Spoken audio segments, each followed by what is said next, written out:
Tired of feeling like you're just surviving versus thriving? Watch this video where I'm going to walk you through doing your own self-care assessment so you can pinpoint the areas that need the most attention as well as beliefs that are keeping you stuck. Okay, let's jump in. Okay, so the first step is to really understand what is stopping you from practicing self-care. So as you can see here from the screen, here are a list of different statements. So you can either pause this, take a screenshot, whatever you need to do.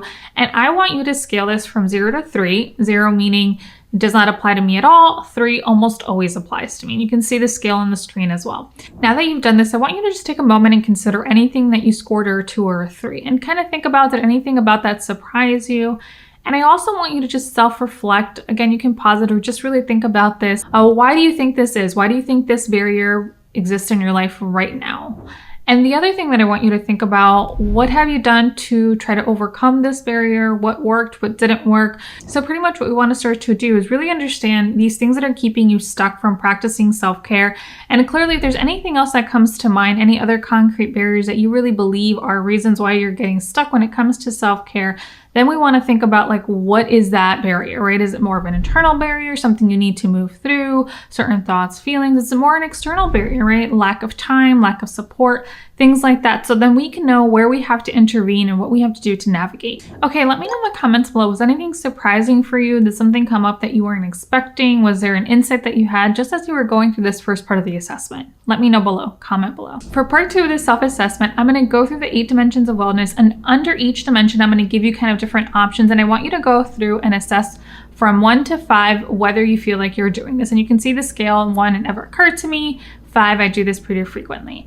Again, you can see the scale on the screen. Under each dimension, I'm going to give different activities, but of course, if there's an activity that isn't listed but really resonates with you, you can add that and also put a 3 or 5, whatever that looks like for you in this moment of your life.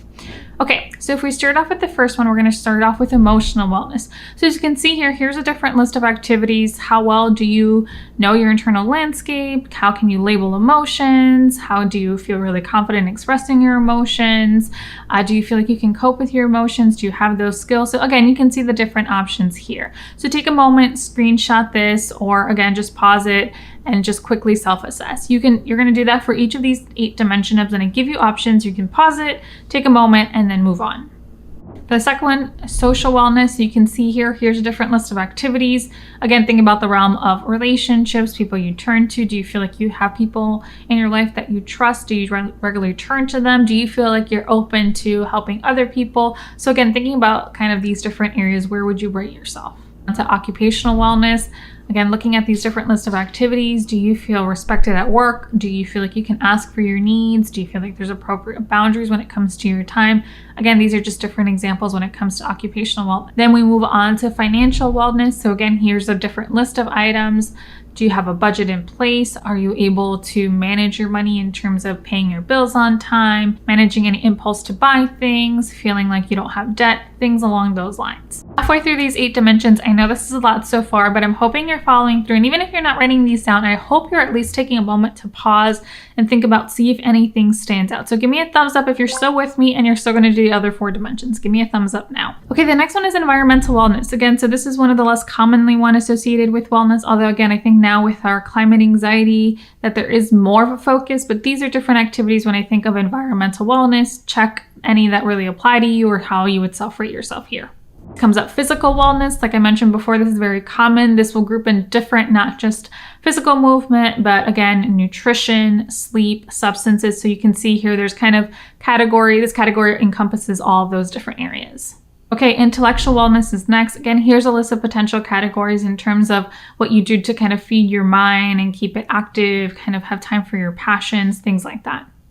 And then the last one is spiritual wellness. Here's a list of activities. Of course, like I said, anything else that comes to mind, especially when you think about how you identify spirituality might be different than how I do. That's completely fine. Just thinking about whatever that definition is, what that looks like in terms of behaviors, and then self-assess where you are in them now.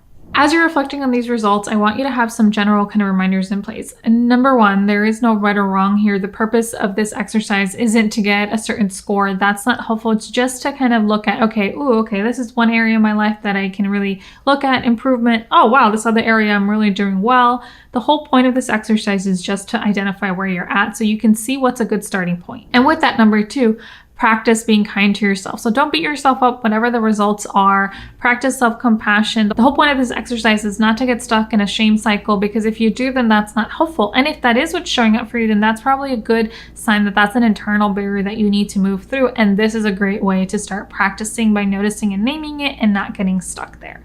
So just kind of really practice that being kind to yourself through this process. Number 3, don't overthink this. So as you're going through, if you paused, great, but don't spend an extensive amount of time. Kind of also go with your gut. Think about it, see what shows up, then go to the next one. Because I know, especially if you're someone prone to either anxiety or perfectionism or indecision, that you might get stuck in this back and forth. And I don't want you to get stuck in this process for too long. Just kind of go with your best gut feeling and then move on. Number 4, also acknowledge places where you're doing really well, or anything that really surprised you as you were doing this. It was like, wow, I actually do that already and I didn't realize that. So I want you to keep that in mind, because the whole point of making change is also noticing what's working and also how you can build on that. If you enjoyed having this self-care assessment, then you have to watch this next video. This final video in my series is all about creating a self-care plan for you. I want you to have a plan that you can follow step by step to actually make changes in your life, to really focus on your self-care overall, so you don't feel so overwhelmed and stressed out all the time. So watch that video now. And like I always say, guys, I hope you can continue nurturing your mind, body, and soul, whatever that looks like for you. Thanks.